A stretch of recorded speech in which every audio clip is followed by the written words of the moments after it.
Conservation of energy. A system is an object or a group of objects, and a closed system is an isolated system in which no energy transfers take place out or into the energy stores of the system.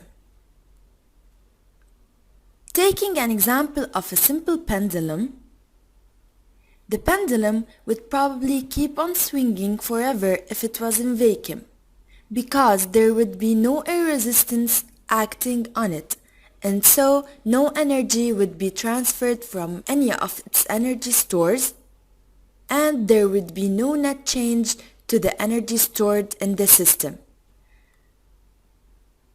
And that's why it's a perfect example of a closed system.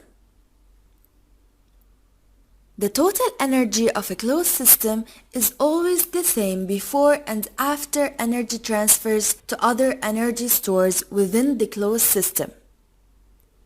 As you can see in this figure, the pendulum swings to the right and to the left from position A to B, and then back to position A, then to position C, and at last back to A, and so on. In a simple pendulum, energy is transferred from kinetic energy to the potential energy. And because it's a closed system, energy is conserved.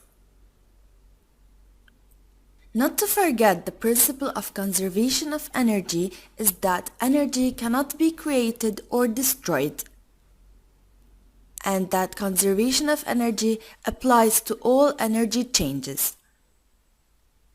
So that's it for the conservation of energy.